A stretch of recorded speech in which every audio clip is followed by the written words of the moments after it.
This is TWiT. But we have somebody today we've been trying to get on ever since the shocking departure from Harvard University, from the Kennedy School, where she was an expert in disinformation, misinformation, and, of course, memes. Joan Donovan is in the house. Hi, Joan. Yay. Woo-hoo. Hey, good to see y'all. Author of Meme Wars and the soon-to-be published blockbuster, Why I Hate Harvard, or something. I don't know what the total will be, but you said that you're going to write a book about the experience. Well, yeah, I'm going to write a book about the last several years of this field and all the wacky hijinks that have gone on, some of which Jeff has been witness to, I think.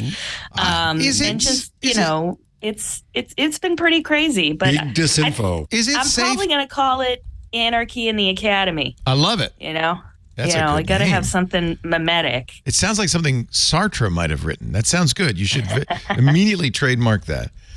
Okay. It does seem to me that people like you, our friend at the Stanford Internet Observatory, and others in your field, I don't know if I should name too many names. I don't want to cast. I don't want to get them in trouble. Are under fire. There's politically people who are studying disinformation are a hot potato. You'd think you would be precious gold. Well, no. I'm more like the golden goose in many ways. It's a lucrative field until it's not when it comes to academic fundraising.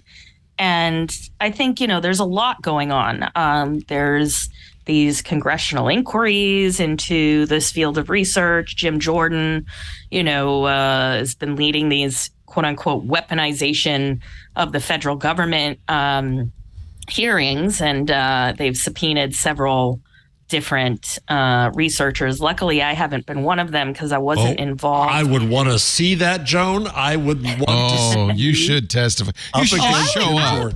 You should just show up. I mean, that'd be so much fun to watch. I'm not in the Twitter files because I, wasn't researching any singular platform, and it was very well known that my research would come out almost daily. I'd be letting people know what we were seeing. And so, but that idea that civil society and academia partnering with a corporation should be something that's, exciting and fresh and moving our industries closer together. But unfortunately, when the government became the source of disinformation in many ways, they didn't like the accountability.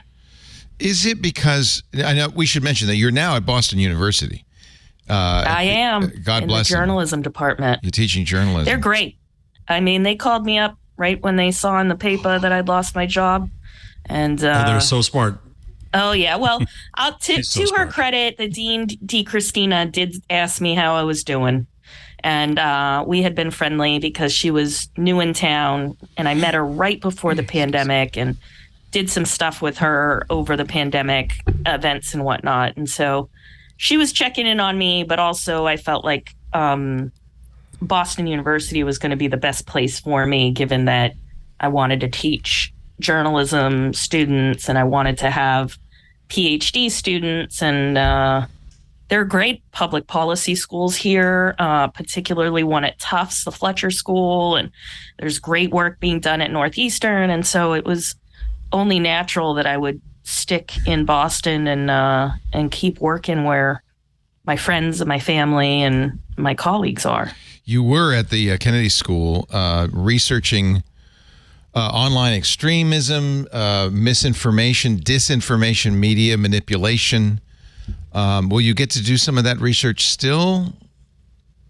Yep. The plan is to continue on several trajectories, really digging back into the meme wars work. Unfortunately, the book came out in 2022, and I did some of a book tour and some events, but I really didn't get to do what I really wanted to do with the project, which was make a compendium podcast that will hopefully the podcast will happen during the primaries and then as we get into the race, like I just want to decode internet culture for people. And so that's the kind of work that I want to be doing, is helping people understand, journalists, how to report on the internet, and then other folks that are, lurkers and looky-loos like I am, how to understand what you're seeing. You think a podcast is a good venue for that? I think probably TikTok videos as well, or shorts as well, to help with like the imagery, because memes are very visual. But there's going to be so much that happens in this election that you'll blink and you'll miss it, right? And so I think all the mediums are going to have to fire on all cylinders to even understand, 1/10 of what's happening historically. How much are you worried about the emergence of large language models and AI in the fight against disinformation? Will that be a valuable tool? Will that make it even worse? Well, interestingly, I wrote a paper with Britt Paris that I think came out in 2020. It was when I was at Data and Society, and we were getting supported by Jeff's News Integrity Group and Craig Newmark, and Britt and I wrote this paper. She's at Rutgers now, called Cheap Fakes and Deep Fakes, where we looked at audio video manipulations, and the state of the art at that time wasn't much different than where we are now, except that it hadn't been rolled out for consumers. And when you look at audio video manipulation and also these large language models, or generative AI as some people call it, we're dealing with a massive intrusion to what we used to call copyright and copyright laws. So, the way that data science tends to work is, if I can scrape your data, it's mine. And this is not an appropriate thing, because what we see all the time with these large language models is they're creating sentences, some of which that may have never been spoken before, but often it's chunks of things that were published elsewhere. And that has some serious issues related to, imposters and disregarding copyrights. But the one thing that I am worried about, and I think everybody should be, is just the way in which it's arriving in our phones and in our, it's going to be integrated into our email. It's going to be integrated into a lot of different technologies very rapidly. And we are going to be inclined to trust it because we assume there's someone driving the train, but there's not. Right. Mm-hmm. And so the thing that I'm afraid of isn't just, people get misinformation or things that aren't true, or, you go to look up someone's bio and it'll give you fake awards that they won and things. And, these are all like minimally problematic issues. But I do think that if you match a large language model, like this is where we get into the election stuff. If you match a large language model with an SMS or a text messaging system, someone can think that they're texting with the campaign of, let's say, Trump, and they're getting information, and they think the information that they're getting is true, and they think they're talking to a real person, and they're just talking to a bot that's been, not just loaded with information, but is also responsive to individual queries. Now, where that could, be integrated into campaign technologies is one thing.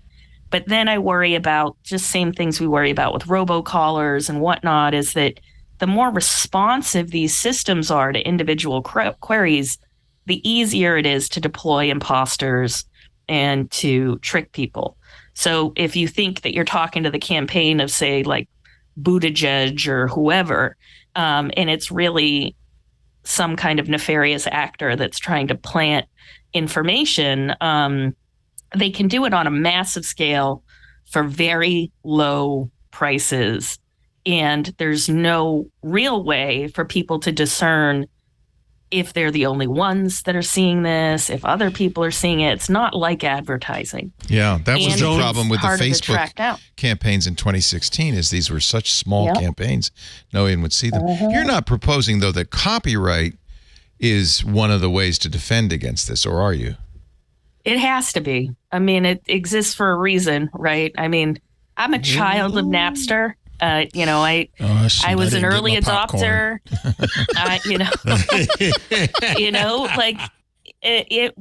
I was at Northeastern when Napster became a thing, and I was using the intranet there, and I still have all my MP3s, right? All the authorities on her.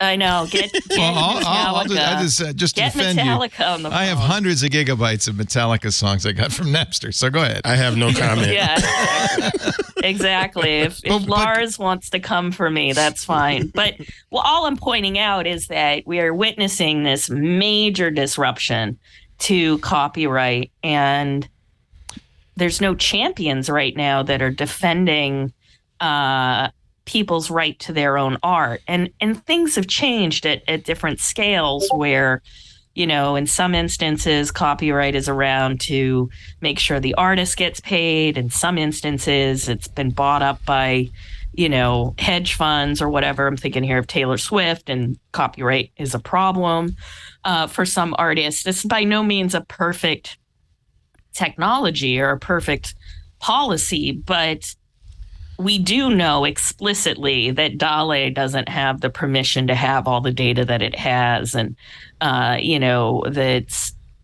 these technologies, the way that they're rolling out so quickly, the point is to get big fast so that any regulation or any claim to copyright cannot catch up. Right. And so we have to think about the tools we have now, policy wise, to get them to play by the rules. I gotta get you on with Cory Doctorow at some point, who is in fact very explicit in saying copyright is not. He says copyright won't solve creators' generative AI problem, although it's not going to stop creators from trying. John Grisham now and George R.R. Martin have joined Sarah Silverman, Jodi Picoult, a whole bunch of authors who are suing. Facebook is making these arguments OpenAI against that. Yeah. So, Joan, I'll dare to disagree with you, which is always a risky thing to do. I think that depending upon how the content is accessed, I think it's fair use, and I think it's transformative. And my worry is that if we tell the machine you can't read, that sets a precedent for the rest of us. Yeah, it's the difference between reading and copying and distributing, right? And I was on a panel just yesterday with Amy Brand, who's the head of MIT Press, and she was saying that she's got at least 7 emails from major companies in the last few weeks, major AI companies, asking her to name the price for the entire corpus of MIT Press. Oh, wow. And that, and so there are, but she doesn't know as a publisher. Right. Well, she doesn't know as a publisher, does she even have that right? Right. Because it's not part of the original contracts with any of the authors. Well, if you just, here's the question, Joan. If you just grab stuff off your Metallica, then you got a problem. But let's say you buy the copy of the book. You own the copy of the book. You require it legally, however means, libraries or otherwise. Once you have that, you have a right to read it. You have a right to make it a transformative act. It's You're making the claim, though, that machines have human rights. I'm making the claim I know that's from my weakness, but I am making the claim that there's a precedent set that should worry the rest of us in an age of copyright militancy. Now, my real argument, which in the Gutenberg parenthesis out now, is that I can't help it. Leo, I got to plug. Plug. I got Oh, you got it right there, right here in the Gutenberg parenthesis. Copyright was not created for authors and creators. It was created for booksellers and publishers. That's Cory's point of view. Yeah, a marketplace, to make creativity into a tradable asset. And I do think that it is outmoded in ways we have to discuss. And this is one of those contexts in which we have to discuss it. But I'm concerned about various precedents, especially when I'd say this is crazy. the same situation. So my first position is copyright isn't going to solve it, but it's one of the tools in the toolkit that we have now. One of the threats, okay? Yeah. But I would go further, I think, to say that the way that copyright is being read by these computer scientists and these technologists is it's just disregarding what the actual law is. So I'm more of a realist in the sense that I'm like, well, if we have laws and we have policies, employ them. But I wonder who's being protected by this argument that, well, if data's out there, it should be able to be read and transformed, let's say, by machines, because they do call these things transformers. And in that process of transformation, the machine itself creates something new. But it's not like an homage or a parody. It's something else. It's mimicry. It's like a butterfly effect in a way. It's that mimicking of the pattern of the thing that is the problem. And so when you look at AI song making, for instance, and you can make a mashup between Drake and The Weeknd, it's not always clear in the distribution of that transformed item, one, that those artists didn't participate in that, or also that these artists work very hard at their craft. And I don't know if the machine is doing anything other than mimicking. If I write a book report, if I write a book report about a book I read and I don't work very hard at it, that doesn't make it any less a transformative act. I mean, hard work is not in the requirements for transformative. There is. I'll give you though a counterexample, and I'd love to hear what you all think of this because this supports Joan a little bit. Stephen Fry just told us that he was shocked to find out that AI took all of he was in the UK, he read all the Harry Potter books. So there's, I don't know, that must be hundreds of hours of Stephen Fry. Took it and narrated a documentary with his voice. That's a different issue. That's a really interesting use of likeness and use of reputation and so on. He says it's only a matter of time before there's audio of me endorsing, Donald Trump or something he disagrees with. It won't be long, he says, and this is just audio until deep fake videos are just as convincing, which is probably the case. That's where privacy law started with a woman's image on a bag of flour. Right.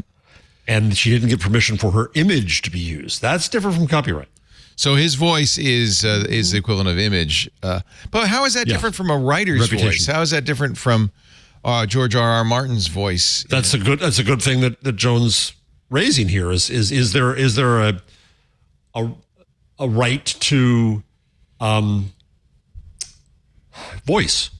But then what about cover bands? Well, I consider this more of an issue of next generation identity theft, right? If someone steals your financial information and uses it, that is incredibly damaging for you. Here, you're talking about people who make a living off of their likeness, who do not want to be mimicked. And I think that means that they should be entitled to their own, voice and their own sound. And because when the technology started to come out, it was cute. It was Joe Rogan saying like his butt smells, and it was just dumb stuff.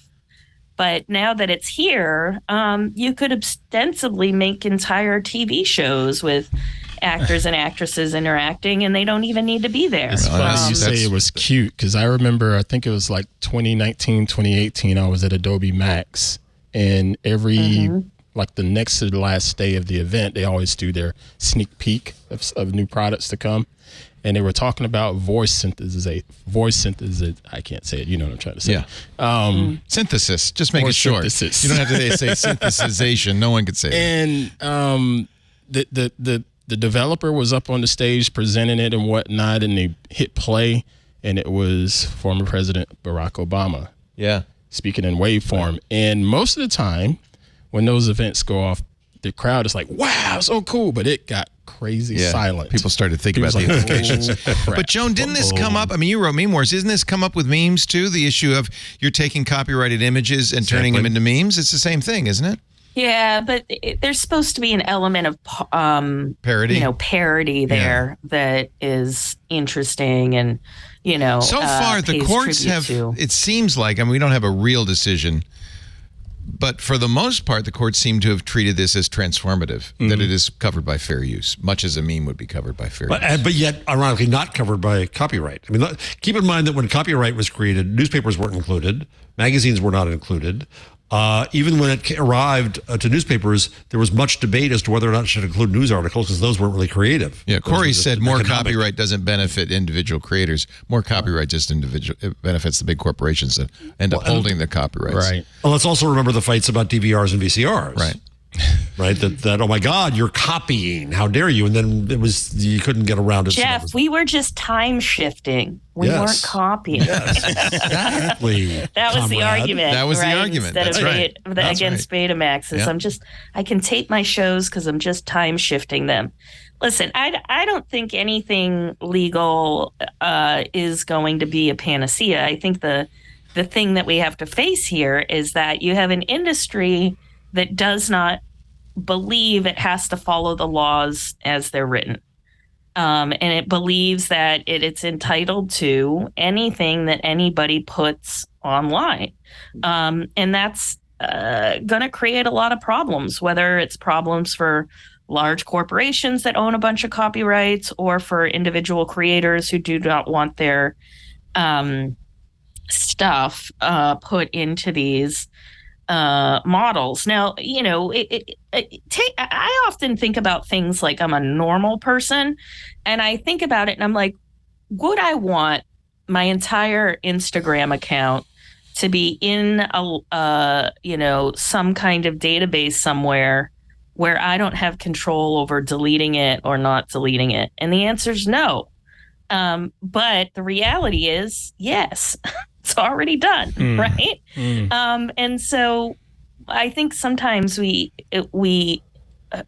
almost trick ourselves into believing that there's ownership of the digital and that ownership is possible. I'm thinking here, too, of all the great stories about Bitcoin fraud and how people were like, I thought I had the magic beans, and there was never anything there. It might be encouraging that OpenAI has asked MIT for their corpus, that Google has proposed a robots.txt style way of blocking this kind of scraping. Right. They're probably recognizing that, we can't just do what... Just practically. We can't move fast and break things, whether it's legal or not. We've got to kind of consider the blowback from this. Think about what... Yeah, but I don't think those rules are intended for them because those groups already have massive amounts of data. I think that they're trying to block smaller innovators pull up the ladder, progressing. Exactly. Regulatory capture. And we've seen this before. And they don't want to interact with government now pass until a law. They're due. Yeah. Right. Yeah. Right. Yep. And we went through this with big data. You remember that? Ever heard of that thing? Big data. Big data. Whatever happened to that? It's the only reason why AI can exist. Right. Is because we went through the phase of big data and nobody stopped them. Joan, the other thing I've been thinking about is that I don't separate the internet, just what you just said. I don't separate the internet from AI. That AI couldn't exist without the connections that the internet creates. And I see it as a continuum. And, that's kind of what she's saying. But maybe we should stop on each step of the way and consider the impact. It does seem like a natural progression. And by the way, at the other end of this natural progression is my DNA being cloned. Talking about right to likeness. Who wants their own Leo? Yeah, nobody. That's the good news. Jeff Jarvis is the author of the Gutenberg Parenthesis, but a credit where credit's due. We also have the wonderful Joan Donovan. And Joan, I think we found your book I looked in the bookstore and I found Anarchy in the Academy, a memoir by It's there. Oh my Joan God, somebody Donovan, made it. spattered with blood. Copyright. And it's that crimson. Joe? It's crimson blood, I Yeah. might add. Who did it? Who deserves That's credit? Joe Esposito once again in our. Oh my God! brilliantly Somebody done. email me a copy of that. I will make sure please. you get a copy of it. I'm Joe, gonna make take a a poster bow. of it. Joe's a Sure. master. I Joe, think he may have actually you got done your me. cover art already. you may be stuck with that title. Tech Break is brought to you by ACI Learning. ACI's new cyber skills is training for everyone on your team. Visit go.acilearning.com/twit. Twit listeners will receive at least 20% off or as much as 65% off an IT Pro Enterprise Solution Plan. The discount based on the size of your team when you fill out the form.